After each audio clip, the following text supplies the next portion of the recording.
진주상공회에서 소속되어 있는 기업인 여러분 안녕하십니까? 저는 서울에 지금 내려온 한국경제신문의 한상춘 논설위원입니다. 30년 동안 세계경제라든가 국제금융시장을 지켜본 사람입니다. 아무래도 지금의 글로벌 사회이기 때문에 내년도에 사실 기업 경영 환경과 관련해서 코로나라는 지난 2년 동안에 빅체인지가 있다 보니까 가장 궁금한 시점에 내년도의 세계경제 전망이라든가 그 다음에 최근에 테이퍼링 문제 관련해서 금리가 저금리 국면으로 탈피할 이렇게 보이고 여기에 따라서 환율이라든가 특히 그 진주의 이렇게 혁신도시 입장에서는 내년에 그 세계적으로 부각될 때는 혁신이라는 개념, 이 도입한 기업들이 많이 뜨는 소위 알파라진 기업이 많이 뜰 거로 보이기 때문에 제가 이 자리에 온 게 아닌가 생각합니다. 그런 점을 감안해서 1시간 동안 기업인과 같이 이렇게 만나보는 자리를 갖도록 하겠습니다. 일단 그 가장 궁금해하실 사항으로 보시는데요. 지난 2년 동안 코로나 문제가 돼서 내년에는 이 코로나라는 기업 환경이 어떻게 될 것이냐 하는 측면에 보통 그 코로나 문제는 세 가지가 있습니다. 지금의 그 코로나 사태가 지속될 것이냐 문제, 같이 가는 위드 코리아 문제, 그리고 코로나 문제가 종결될 것이다 하는 포스트 코로나 문제, 이런 그 세 가지 시나리오인데요. 대부분 분들이 아직도 코로나 문제 하면 이 코로나 끝나면 이전으로 돌아간다 하는 이런 마인드를 좀 갖고 있습니다. 어떻게 보면 기업원의 입장에서 보면 상당히 좀 이렇게 하나의 그렇게 지난 2년 동안 고통 부분에 대한 어떤 기대심이고 또 한 가지는 아주 이렇게 안이한 그 사고가 아닌가 생각하는데요. 세계경제 전망이라든가 이런 쪽에서 IMF라든가 OECD라든가 이런 데에서는 앞으로 되돌아가진 않는다. 과거와 좋았던 모습으로 되돌아가지 않는다 하는 측면에서 내년에 그 세계경제라든가 이런 측면에서는 앞서 말씀같이 세 가지 시나리오 중에서 코로나 문제와 같이 가는 위드 코로나를 전제로 한다는 걸 말씀드리겠습니다. 그래서 오늘은 이렇게 제목에서 위드 코로나의 원년이 되는 세계경제라든가 한국경제 전망, 그리고 여기에 대해서 기업들의 그 대응 전략을 한번 살펴보는 시간을 좀 갖도록 하겠습니다.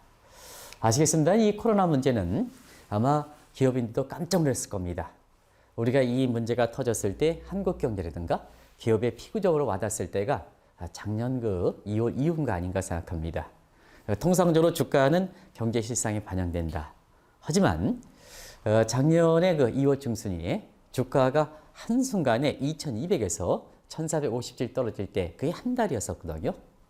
근데 보통 위기는 시스템에 연연한다면 주가가 아무리 급락하더라도 한 달 만에 1000% 이상 떨어지는 경우가 없습니다. 그만큼 이번에 코로나 문제는 종전의 위기 관점에서 전혀 생각지 못한 nobody knows, 소위 바이러스 질병 문제 때문에 이와 같은 사태가 된 것이 아닌가 생각합니다.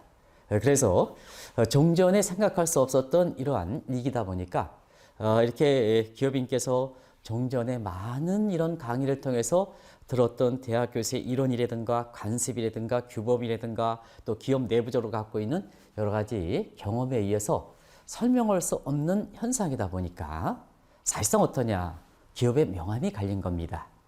과거에 연연해서 잘 통하지 않는 기업의 이론이라든가 규범에 연연하고 있으면 사실 지금 같은 사태에 보면 어떻게 보면 규범의 이론에 의존하는 측면이 있습니다. 근데 그 규범과 이론이 적용되지 못하다 보니까 그 기업은 뭐냐, 이러한 그 변화된 환경에 적응하지 못했다는 얘기거든요. 그러나 종전의 이론과 규범이 통하지 못하다 보니까 사실 오랫동안 기업의 경륜이라든가 아니면 창의 혁신적인 사고를 통해서 속을 쳐서 이 문제를 했다면 아마 지난 2년 동안 코로나 문제에 있어서는 대단히 기업들의 성장이 이렇게 빨랐던 이런 때가 또 하나의 우리가 보통 얘기하는 위기가 기회가 됐던 아주 전형적인 이런 현상이 이번의 사태가 아닌가 생각합니다. 그래서 첫 번째 이렇게 얘기해야 될 것은 지금 것처럼 규범과 이론이 통하지 않는 사회에서는 너무 규범과 이론에 이렇게 집착하는 이런 사고에서 벗어날 필요가 있다. 너무 규범과 이론에 집착하게 되면 리스크 매니지먼트가 안 되고 그 다음에 거기에 따라서 그 규범과 이론에 갇히다 보니까 큰 변화를 요구하는데 작은 변화뿐이 안 온다 하는 걸 꼭 좀 말씀드리겠습니다. 그래서 이번에 그 기업 간의 계층 구조가 잘 되는 데인데 절 달고 못 되는 기업은 더 떨어지고 그 다음에 개인의 입장에서도 잘 사는 사람은 더 잘 살아지고 못 사는 사람은 더 떨어지는 이런 K자 구조가 양출된 데는 혁신, 종전의 이론과 규범이 통하지 않는 이런 사회에서 혁신, 창의적 사고, 우리가 경제학에서 얘기하는 슌페터의 창조 파괴, 이 정신을 잘 부합하는 이런 삶일수록 기업도 커지고 개인도 돈을 많이 벌었다, 이렇게 보시면 되겠습니다. 이것이 아마 내년도에 위드 코로나 갈 때 기업인께서 가장 중요한 덕목, 이런 게 아닌가 생각합니다. 우리가 보면 이제 지금까지 기업인께서 또 모든 경제활동은 지구를 개발하는 쪽에, 그래서 인류 공헌이라든가 국부를 창출시키는 소위 개발에 따른 이익을 향수하는 유토피아 관점의 지금까지 경제 모습이었습니다. 근데 이제 앞으로는 이런 유토피아적인 이런 개발에 따른 것이 위험수위가 도달하다 보니까 올해 한번 기업인들 보시기 바랍니다. 올해 한반도 같은 경우에는 어느 정도 피해간 점이 있습니다는 세계적으로 보면 기후환경 변화 때문에, 자, 미국 같은 경우에는 단순히 가뭄이 아닙니다.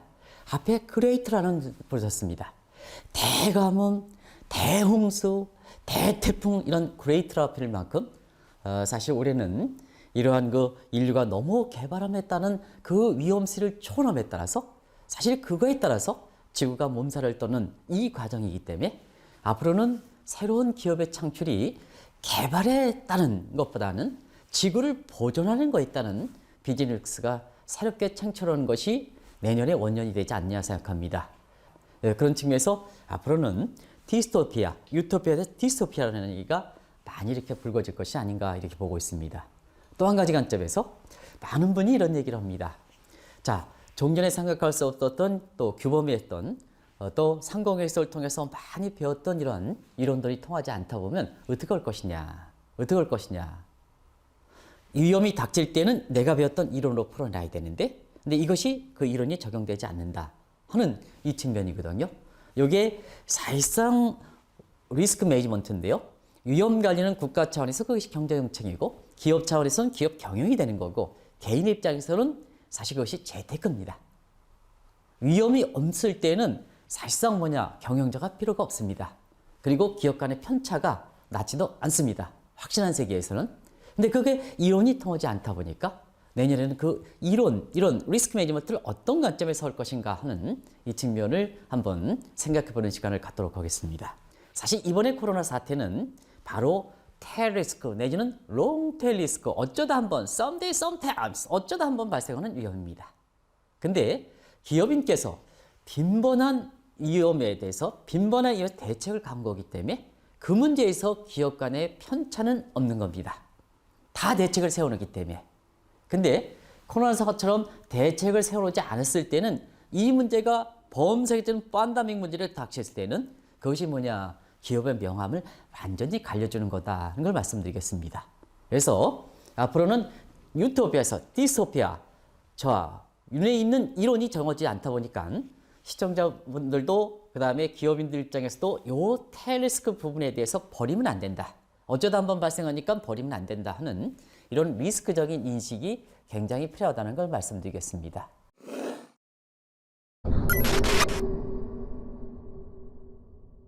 우리가 많은 자기개발하는 사람들 중에 사실 uncertainty 이 용어를, 불확실한 용어를 가장 많이 사용했을 겁니다. 근데 이것이 자기개발이든가 각종 저명한 경제학자로부터 이 많은 강의를 통해서 경제학에서 강의를 통해서 가장 많이 걸었던 uncertainty 이 용어가 나온 게 1977년 갈베이스 교수가 uncertainty라는 용어를 사용하면서 처음 나왔습니다. 이제 한번 보겠습니다. 자, 기업인들 아주 훌륭하십니다. 과거보다 공부도 많이 하시고 많은 또 학교 공부 이외에 이런 상공에서의 세미나를 통해서 많이 공부들 하십니다. 그러면 배우지 않습니까? 배우면 uncertainty가 certainty로 돼야 됩니다. 근데 기업인들 40년 이상 50년 동안 이렇게 유지한 관점에서 보면 야, 나는 배워도 끝이 없이 어렵다 이런 얘기를 많이 하십니다. 바로 어렵기 때문에 기업을 하시는 겁니다. 왜 그럴까 하는 측면에서는 바로 익숙한 그것에 의해서 기업 편차가 나오는 게 아니라 어렵기 때문에 그거를 극복하면 기업의 성과로 나오는 겁니다. 그런 관점에서 한번 보겠습니다. 자, 지금은 뭐냐, 지금은 갈브레스 교수가 언서티티라는 용어가 나온 지 40년이 됐습니다는. 자, 그 많은 이론이 나오고 그 많은 리스크 관리 기법이 나왔는데요. certainty, 확실한 세계가 아니라 제가 또 이제 한번 모셔봤었는데는 2017년에 UC 버클리의 베리 아이켄 그린 교수는 하이퍼 언서튼티, 초불확실성 시대라고 아마 시청자분도 많이 들으셨을 겁니다. 그런 관점에서 보면 자, 40년이 지나서 더 불확실하게 됐습니다. 왜 그럴까 하는 측면에서는 앞서 말씀드린 같이 저 꼬리 부분에 해당되는 리스크 부분, 종전의 이론을 설명할 수 없는 이러한 쪽에 의해서 기업의 명암이 갈리는 시대이기 때문에 바로 이렇게 언서튼티에서 하이퍼 언서튼티로 왔다 이렇게 보시면 됐습니다. 그런 관점에서 자, 또 하나의 궁금점은 자, 그러면 당신 얘기하는 대로 리스크 매니지먼트가 경제 정책이고 기업 경영이고 재테크인데 성과는 못하냐? 리스크 매니지먼트를 잘하면 성과가 좋은 거고 잘못하면 기업 내지는 개인도 추락한다. 근데 문제는 자, 이론이 통하지 않는다. 관습이 통하지 않는다. 뭐에서 갈려올 것이냐 이 문제입니다. 이 리스크를 사전에 파악하는 게 중요하다. 사전에 파악하면 어떻게 할 것이냐 하는 측면에서는 기업의 업황, 연수와 관계없이 항상 주인의식을 가져서 현장 즉시에 내 고객들이 지금 순간순간 어떻게 활동이 변화갈까 이걸 사전에 포착하는 것이 굉장히 중요하다는 걸 말씀드리겠습니다.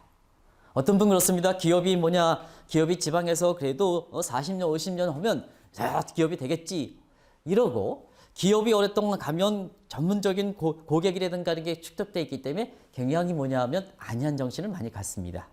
근데 그것이 통하지 않는 시대가 됐다는 얘기입니다.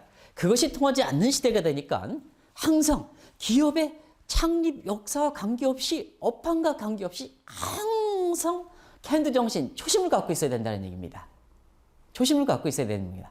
그러면 그런 걸 어떻게 포착해야 되냐면 최근에 혁신적 기업이 내가 소시로 들어가는 리스크 사항이 지금 괜찮은데 앞으로도 순간 닥치겠다, 테러리스크가 발생할 것이다 이런 걸 어떻게 포착하냐면 바로 항상 현장에 나가 있는 목소리를 듣는다는 관점에서 지금 최근에 텍스 마이닝 기법이 굉장히 글로벌 선두 기업으로부터 많이 이렇게 유망하고 있습니다. 이 텍스 마이닝 기법이라는 것은 예를 들어서 자, 진주의 상공회의사의 회장님의 장생고 이런 기업이라면 자, 내 고객들이 장생고에 대해서 우호적이라 생각하는 것은 어저지서 플러스 1, 그 다음에 마이너스라 하는 것은 마이너스 1 이렇게 해서 그 해당 기간 동안에 그거 합산하면 됩니다. 그래서 플러스가 많으면 장생고 관련돼서 우호적 편향성이 있어서 그만큼 혜택을 많이 받는 거고 보난자 이펙트 되는 거고, 만약에 장생고에 대해서 자꾸 흐트러지는 부분이 있으면 이걸 관리하지 못하면 어느 순간에 이게 부정적 평행이 확실해서 기업의 운명을 좌우할 수 있는 이런 시기가 된다는 얘기입니다. 그래서 통상적으로 세 가지만 말씀드리겠습니다. 종전의 이론을 설명할 수 없는 리스크 관리가 잘하는 것이 기업의 성과고 기업의 운명을 좌우하는데 이거는 과거의 이론을 설명할 수 없다 하면 항상 텍스 마이닝 기법에서 지금 것처럼 증강현 시대 모든 것이 보이고 인터넷에 대해서 조금만 문제가 굉장히 댓글이 달리고 뭐고 해서 긍정적 편향이나 부정적 편향이라 이렇게 되는 이런 시대에서 그것이 고객의 운명을 좌우고 기업의 성과를 좌우한다는 측면에서 보면 사실은 텍스 마이닝 기법에서 항상 내 기업에 대해서 주변 여론이라든가 아니면 고객들이 어떻게 성향을 바뀌는가 하는 쪽을 항상 염두에 두는 것이 가장 좋은 리스크 매니지먼트 방법이다. 그거에서 기업의 성과가 많이 좌우한다는 얘기입니다.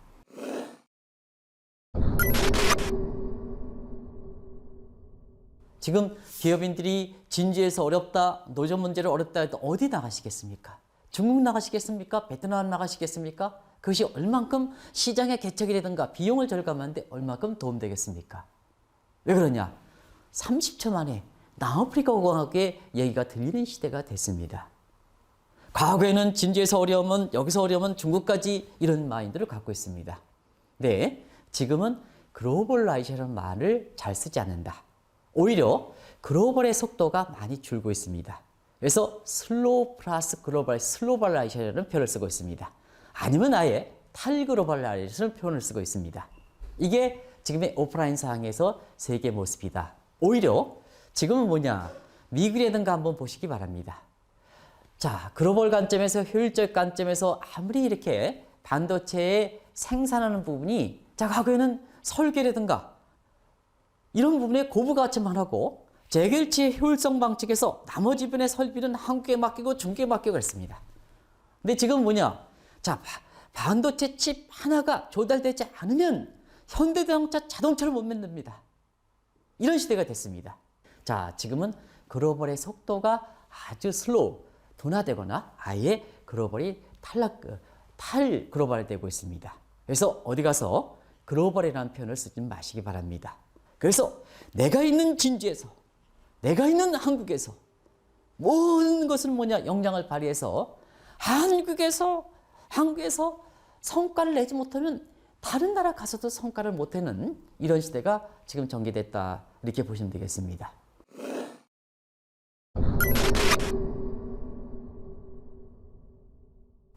우리가 사회과학은 역사성을 갖고 있습니다. 그런 관점에서 보면 지금 세계가 전부 이기주의, 보호주의로 가다 보니까 그것도 뭐냐? 하나의 트렌드입니다. 트렌드이기 때문에 그 이기주의 측면도 이게 어떻게 하면 돌파할 것이냐, 과거에 정상화될 것이다 이런 마인드에서 어떻게 돌파할 것이냐 하는 도전적 정신으로 받아들여야 된다는 의미입니다. 기업인들 한번 보시겠습니다. 2년 전에 뭐냐, 일본이 한국에 대해서 수출 규제를 했습니다. 당시의 통상교섭본부 입장에서는 WTO의 DS 분쟁 처리 절차의 그 불합리성을 올리겠다 이렇게 했습니다. 그런데 그 WTO가 무력화된 상태에서 사실상 그 수출 규제 부당성을 알린다 하더라도 그것이 얼만큼 효력이 있습니까? 일단 WTO 자체가 무력화되어 있다. 그리고 DSB에 올린다 하더라도 3년 이상 걸린다. 그리고 거기서 결정하더라도 각 회원국들의 구속력과 이행력을 따르지 않는다는 의미입니다. 그게 지금의 사역이다. 그게 국경을 전제했던 WTO 규범이 무력화되기 때문에 그렇습니다. 그 비슷. 경제활동이 온라인성으로 되어 있지 않습니까? 근데, 자, 종전의 이렇게 규범들 같은 경우에는 이게 아마 버거적인 측면에서 보면 사실 나싱버거입니다. 효력이 없습니다. 근데 경제활동이 지금 새롭게 진행되는 온라인 사회에서 보면 새로운 규범이 지금 진행되어 있습니까? 디지털 쪽에 세계적으로 규범이라든가 이런 걸 만들지는 아직 못하고 있거든요. 그래서 뭐냐, 지금의 앞서 말씀드린 같이 굉장히 규범 자체가 굉장히 혼돈을 빚고 있는 게 지금의 모습이다 이렇게 보겠습니다. 그런 가운데 지금 뭐냐, 세계가 아우타키, 자급자족 성격을 많이 갖고 있는 겁니다.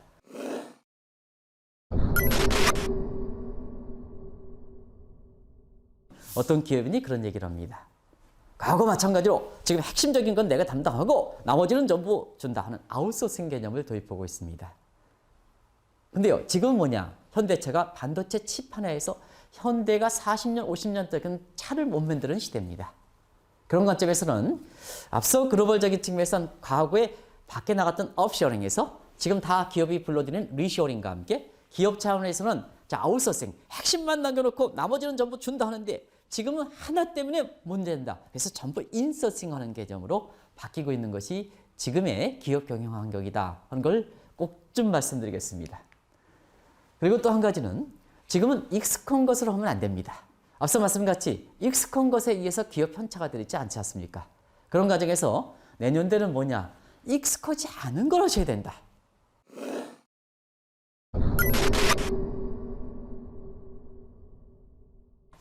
세계에서 보면 하루에 2,000원도 안 쓰는 이런 빈곤층들이 세계 74억 중에 지금 54억 내지는 58억까지 중산층 밑에가 두터운 계층입니다.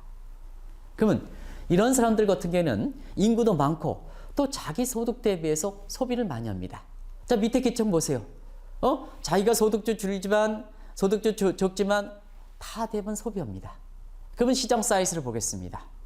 중산층 무너져서 인구수 많아졌죠? 소비 성향 높죠? 시장 사이즈를 보겠습니다. 인구수 많고 소비 성향이 높다 보니까 시장 사이즈는 굉장히 큰 겁니다. 이거 버리시겠습니까? 이 비즈니스가 BOP 비즈니스입니다. 그러면 많은 기업인께서 그 사람이 물건을 살 수가 있느냐? 물건을 살 수 있을 소득 수준이 있느냐? 있습니다.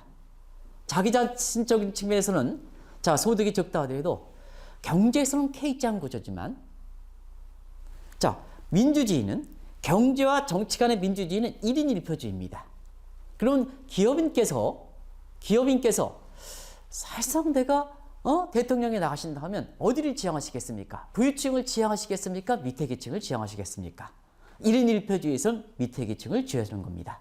그래서 최근에 부유세를 매겨 그 다음에 테크래시에서 빅테크 기업을 두들겨 거기서 묻는 세금 가지고 전부 밑에 계층이 나눠지는 겁니다.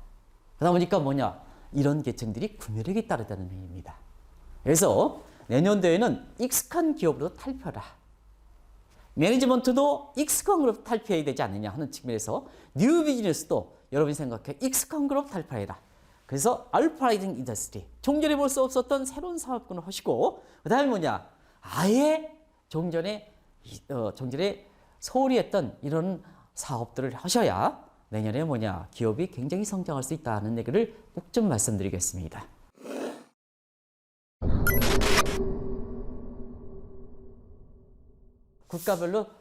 국가별로 내년에 염두에 두실 사항을 좀 보실 필요가 있습니다. 내년은 미국 경제 관련해서는 내년은 중간선거가 있습니다. 그래서 지금은 미국 경제에서 보면 바이든 대통령이 출범한 지 초기에 가졌던 국민의 화합과 통화에 대한 기대감 때문에 지도가 높은 것을 아프가니스탄이라든가 여러 가지 실수 때문에 굉장히 지도가 추락되고 있습니다. 이런 과정에서 과거의 그 대선 과정에서 트럼프 국가와 바이든 국가로 불릴 만큼 양분하는 게 다시 불거지고 있습니다. 그래서 내년도에 미국 경제 관련해서는 지금의 현직 대통령 바이든, 그 다음에 지금 섀도우 프레지던트, 섀도우 캐비넷, 준 대통령 내지는 준 내각이라 하는 트럼프 대통령 간에 서로가 양분되는 구조가 돼 있다 하는 걸 말씀드리겠습니다. 그래서 내년에 미국 경제 관련해서는 바이든과 트럼프 간에 굉장히 격렬히 벌려질 것으로 이렇게 보고 있습니다. 집권 후반기 들어서 여러 가지 관점에서 트럼프가 다시 한번 공화당이 다시 한번 불거질 때 어떤 포지션을 한쪽에 확 찌면 굉장히 어려운 환경을 맞는다. 그런 관점에서 다른 건 다 고사하고 내년에 미국 경제 관련해서는 미국 내 트럼프와 바이든 간에 굉장히 중립적 기조를 거치실 것을 꼭 좀 권해드리겠습니다.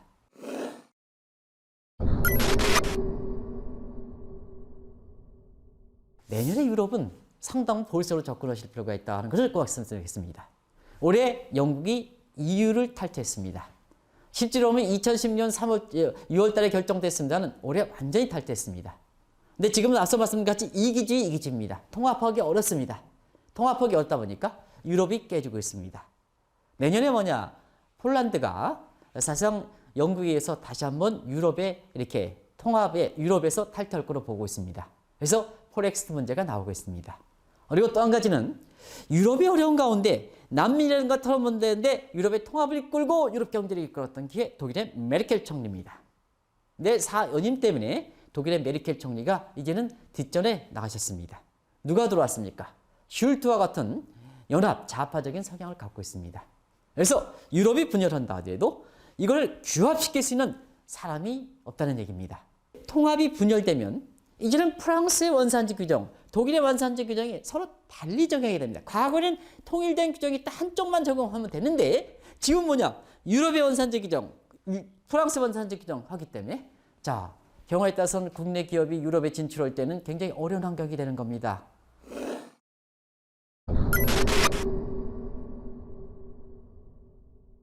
일본에 대해서 말씀드리겠습니다. 일본은 내년에 경제 후진국 내지는 5대 후진국으로 들어갈 거로 봅니다. 물론 1인 GDP를 보면 사실 4만 달러 이상의 선진국입니다. 그러나 내년에 일본 같은 경우에는 계파 정치를 취하고 있습니다. 정치적 후진국.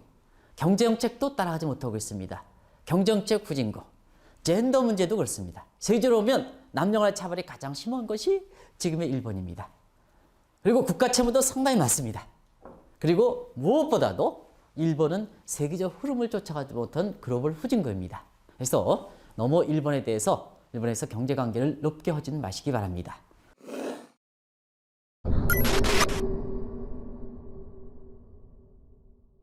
중국은 내년에 경우에 따라서는 한국 기업 입장에서는 과거에 되돌아간다.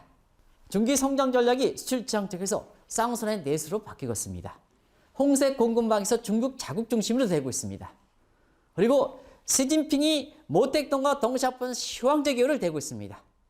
경제연방청에서 기존의 한국 기업이 관세라도 해서 과거에 익숙했던 사람들, 코로나에 익숙한 사람을 전부 그것이 비트코인에 대해서 금지, 영어 사용 금지, 해 나가지 말아라, 부동산 홍다 그런 문제, 이번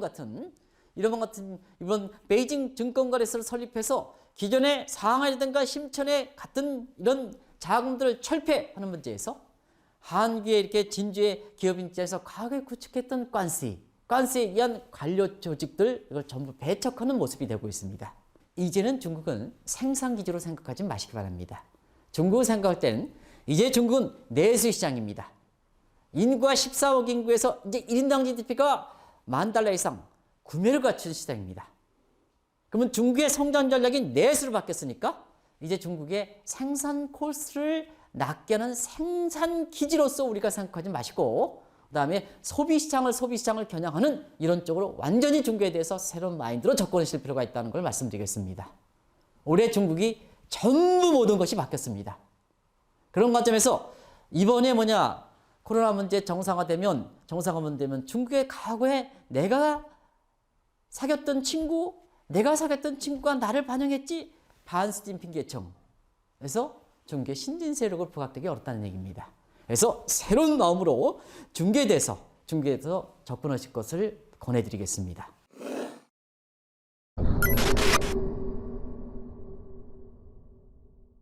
외환 문제, 환율 문제를 말씀드리겠습니다.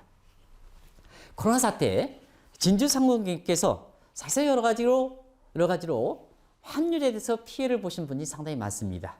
왜 그럴까 하는 측면에서는 경제 피해가 많다 보니까 미군 달러를 많이 풀었습니다. 한국은 적게 풀었습니다. 통화치는 교환비율입니다. 많이 푼 달러 가치는 떨어지고 상대로 더 좋은 적게 푼 원화 가치는 올랐던 겁니다. 그래서 원달러 환율이 작년에 3월 중순에 1280원에서 일부 사람이 기축통화 진주 상황에서 과거에 젖어서 달러를 많이 보였는데 환율이 어떻게 됐습니까? 1280원에서 오히려 원화 강세, 달러 약세에서 올해 연체는 1080원까지 떨어지지 않습니까? 과거의 관념에서 벗어나지 못하기 때문에 그렇습니다. 근데 올해는 보겠습니다. 자, 작년에 떨어졌던 부분이 정상에서 정저히 떨어졌던 부분이 이게 비정상 아닙니까? 올해 백신이 개발됐습니다. 백신이 개발되다 보니까 이제는 격리됐던 걸 붙이지 않습니까? 격리됐던 걸 붙이니까 원달러 환율이 일부에서는 1280원에서 1082원 떨어지니까 올해 떨어졌던 게 더 떨어진다, 1000원 밑으로 떨어지지 않느냐 하는데 올해 1080원에서 지금 1180원까지 다시 100원이 상승했습니다.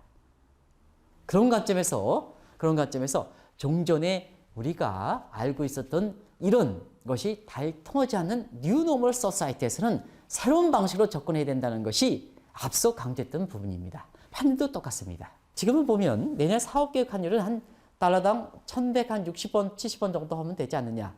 다만 한 가지, 이 평균 환율 수준을 주고 정상 다져가는 시대니까 변동성은 셀 거로 이렇게 보고 있습니다. 그래서 올해 원달러 환율의 평균 수준이 한 1130원, 1140원인데요. 경우에 따라서는 내년도에 약 한 40원, 50원 정도 올려서 사업계획 환율을 잡시기 바랍니다. 근데 사업계획 환율과 잡다고 해서 그냥 넣어놓고 있으시면 안 됩니다. 그때그때 변동성이 상당히 그 중심축을 중시해서 변동이 될 것이다 하는 것을 꼭 좀 말씀드리겠습니다. 그런 관점에서 내년에 진주상공회에서 갖는 회원끼리 서로 이것을 갖추고 굉장히 내부적 채널에 의해 가지고 이걸 문제를 하는 사례 선물할 제도를 도입할 것을 권해드리겠습니다. 그 문제에 대해서는 우리가 진주상공회에서과 같이 해서 그 문제에 대해서 실무적인 차원에서 한번 제도로의 틀을 서로 협력하는 방안에서 수입업체, 수출업체, 변동성이 될 때는 서로가 상계시키는 이런 쪽에 한번 제도 틀을 한번 짜보도록 하겠습니다. 시간 관계상. 그리고 내년도에는 시청자 여러분, 기업인 여러분 꼭 좀 내년에는 이제 100달러가 필요 없는 시대, 5만원권이 필요 없는 시대, 이게 종이 앞에 루겔 텐더입니다. 이제 스페이스X에서 기업인께서도 돈이 있으신 분은 이제는 이제 되돌아갔다 버리는 게 아니고 캡이 다시 들어와서 다시 버스와 것처럼 이렇게 사람들이 해서 우주로 가는 시대가 전개되고 있습니다. 이런 시대에서 100달러가 우주항공 올라가서는 어떻게 결제하십니까? 컴퓨터 가지고 프로그램에서 결제해야 되지 않습니까? 그래서 내년도에는 이런 종전에 익숙했던 100달러에서 결제 수단에서 이제는 프로그램, 비트코인 내지는 가상화폐 같은 센트럴뱅크 디지털 커런시예요. 중앙은행에서 센트럴뱅크 디지털 커런시니까 이게 결제 통화가 동의된다. 근데 한국 같은 경우는 이 문제에 대해서 다른 국가들은 됐는데 현 정부적인 측면에서 보면 이 문제에 대해서 이렇게 기업한테 알리는 게 부족했기 때문에 우리 기업인들이 내년에 프로그래머회에서 결제되는 시대, 센트럴뱅크에서 결제되는 시대, 경화대선 가상화폐 결제되는 시대에 대해서 가장 준비를 소홀히 했습니다. 이건 정부 책임이 큽니다. 이게 이제 상공회의를 하기 때문에 이 문제에 대해서 하지만 그냥 잡아두시기 바랍니다. 사실입니다.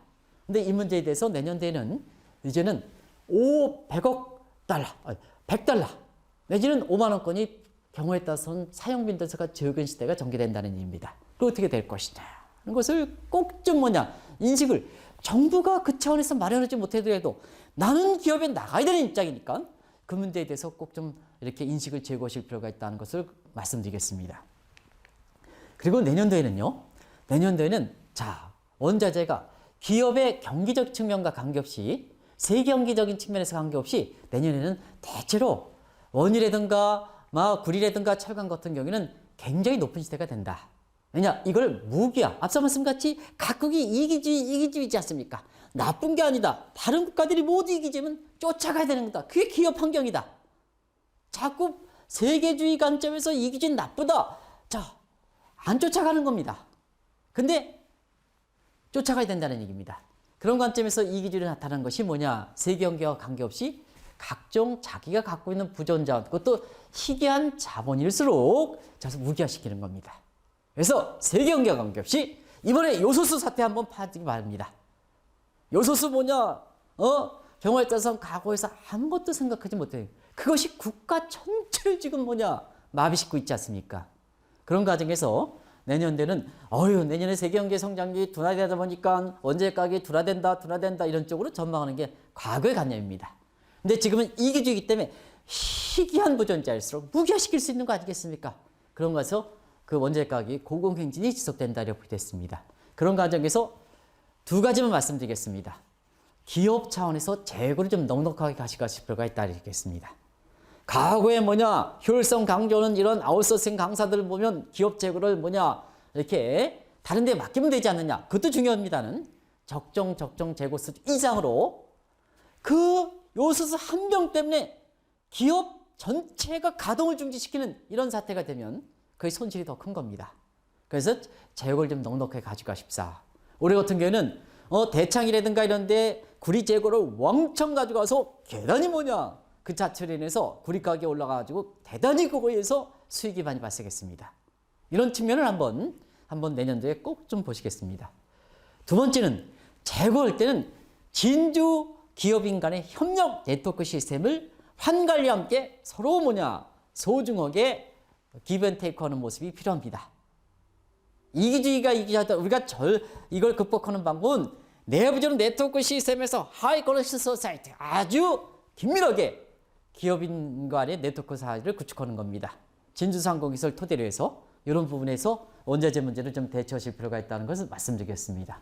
한국 경제야 다들 아실 거로 보고요. 내년에 이제 신정부가 들어오지 않습니까? 신정부의 여러 가지 정책이 많이 변화될 거로 이렇게 보고 있습니다. 워낙 두 후보 문제 내지는 다른 대통령 후보도 있습니다. 두 후보 문제가 각을지기 때문에 이 문제는 아마 새로운 정부가 되면 아마 상공회의소 측에서도 나름대로 자료를 좀 많이 주실 거로 생각합니다. 제가 기회가 된다면 이 문제도 한번 와서 말씀드리겠습니다. 지금이 오히려 내년에 신정부의 여러 가지 예상해 보는 것보다는 그냥 가만히 이렇게 있는 것이 오히려 기업인한테 도움되지 않을까 하는 생각이 듭니다. 그리고 마지막으로 결론을 맺어드리겠습니다. 자, 앞서 말씀같이 지금의 종전의 이론과 간섭이 통하지 않는다 하는 측면에서 이걸 기업이 어떻게 이끌 것이냐 하는 측면에서는 자, 세계 10대 보호에 어떤 사람이 들어가 있느냐를 이렇게 말해주는 겁니다. 과거에는 2제너레이션 60년이 경과되어야 됩니다. 근데 지금은 세계 10대 보호에 들어간 기업들이 대부분 다 업황이 기업을 일군 지 10에서 15년뿐이 안 됩니다. 페이스북이라든가 아마존이라든가 이런 이렇게 업체를 보십시오. 대부분 다 세대 간에 연결하지 않는 점입니다. 그래서 앞서 말씀드린 것처럼 기득권을 버리시라는 얘기입니다. 원시형 경제이기 때문에 내가 잘난다고 해서 해되면 안 되시는 겁니다. 항상 원시형 경기에서 불을 깎는다는 심정으로, 길이 낮아져 있지 않을까, 불을 깎는다는 심정으로 이렇게 기득권을 버리셔야 됩니다. 그런 과정에서는 50년대도 그렇고 지금 당장 출마해도 그렇고 똑같은 스탠드이기 때문에 과거의 기업들은 너무 기득권에 이렇게 취해 있지 마시고, 그리고 지금의 진주에서 스타트업 한다 하더라도 너무 기죽지 마시라는 분입니다. 어차피 출발선이 또 왔기 때문에. 뭐에서 차원하느냐 하는 측면에서는 바로 파운더스 멘탈리티, 창업자 정신에서 되는 겁니다. 이 창업자 정신이 한국에서는 이 돌아가신 정정 정신이 통일되어 있기 때문에 상공회에 있어서 가장 정정 정신, 정정에서 페이퍼가 많이 나오는 것으로, 이 정정 정신이 파운더스 멘탈리티, 창업자 정신이다. 창업자 정신에서 지금 세계 10대 보호에 들어가는 페이스북이라든가 구글이라든가 이런 사람들이 전부 창업자 정신으로 해서 지금 세계 10대의 보호에 들어가는 겁니다.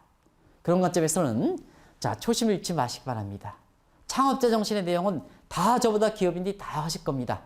다시 한번 마지막 결론 삼아 이렇게 이것을 정리해드리면서 이 강의를 마치도록 하겠습니다. 창업자 정신을 한번 보겠습니다. 큰 해선 주인이 있어야 됩니다. 지금 한국 기업 입장에서는 근로자든 그렇고 특히 근로자 입장에서는 주인 정신이 중요합니다. 주인 정신이 약화됐습니다. 너무 제도적 틀을 주 52시간 모여서 너무 제도적 틀을 강조하고, 그 다음에 기업원 입장에서는 기업인도 있고 근로자 있는데요, 너무 근로자 쪽으로 한쪽으로 쏠리기 때문에 그렇습니다. 근데 미국 같은 경우는 주 50시간이 만들어놨다 하더라도 젊은 사람들이 내가 밤낮을 해서 하면 주 50시간이 뭐가 필요합니까? 일생 동안에 내가 열심히 하면 될 거가 이렇게 오는데요. 지금 미국에서는 스스로 주 50시간 만들어 놓지 말라는 얘기입니다. 내가 열심히 하면 기업도 그렇고 그 다음에 근로자도 그렇고 제도 틀과 관계없이, 왜냐? 제도가 통용되지 않지 않습니까? 아까 이론이라든가 규범이 통하지 않은 제도라는 게 통용되지 않다 보니까 혁신 통하다 보니까 그런 새로운 주 52시간의 틀에 의해 가지고 묶어놓는 것보단 낫다는 얘기거든요. 그런 게 지금 모습이다. 그래서 기업인도 그렇고 근로자도 그렇고 주인 정신이 가져야 된다는 얘기입니다. 어떤 분 그래요? 주인 정신은 과거의 간접이지 않느냐 생각하는데 절대로 그렇지 않습니다. 가장 소중한 겁니다. 두 번째는 지금의 디지털이라든가 뭔가 하면 전부 책상머리에 앉아가지고 전부 지시합니다. 지적이 좋죠? 전부 보이기 때문에. 저기 남아프리카 공화국에 있는 사람들도 지금 줌에서 지금 보고 있습니다. 그러다 보니까 기업 입장에서 보면 현장을 중시하지 못하고 있습니다. 근데 뭐에 의해서느냐? 앞서 텍스 막히는 것지 내가 리스크가 막 태어나는 알파라이징 리스크, 지금 막 하는 걸 사전에 감지해서 그것을 초반에 극복해야 기업이 일구는 거 아니겠습니까?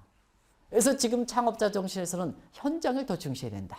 지금은 줌회의에서 전세가 오니까 앉아 이렇게 하는데요. 얼만큼 지금 줌 시대에 있어 기업이 낭비되는 요소가 얼마나 큰 건지 한번 보시기 바랍니다. 과거 모여서 감시하고 뭐고 할 때 같이 이렇게 동정식을 할 때와 지금 줌에서 편리한 측면이 있습니다. 근데 기업 효율적인 측면에서 근로자들이 얼만큼 기업에 근로할까 하는 측면은 아마 기업인들께서, 근로자분께서 상당 부분 이렇게 새롭게 평가할 겁니다. 그리고 반역적인 사명의식, 소명의식이 있어야 된다는 겁니다. 내가 기업에 들어오면 이 기업과 같이 하겠다는 소명의식이 있어야 됩니다. 근데 한국 보십시오.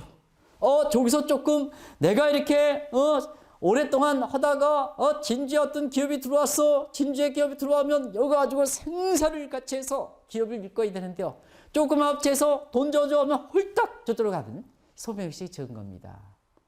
자기 나름대로는 자기 나름대로는 그것이 굉장히 영특하게 생각할지 모르지만 결국은 그게 근로자도 그렇고 기업도 어렵게 한다는 얘기입니다. 그래서 이런 창업자 정신이 지금은 내년도에 위드 코로나와 함께 가장 필요한 거다 하는 것을 강조하면서 앞서 말씀하신 것처럼 진지어 기업인들은 여기서 털을 밟아야 세계적으로 기업이 갈 수 있다는 얘기입니다. 여기서 못하는데 중국에 간다. 다 보인다는 얘기입니다. 이게 지금의 모습이다.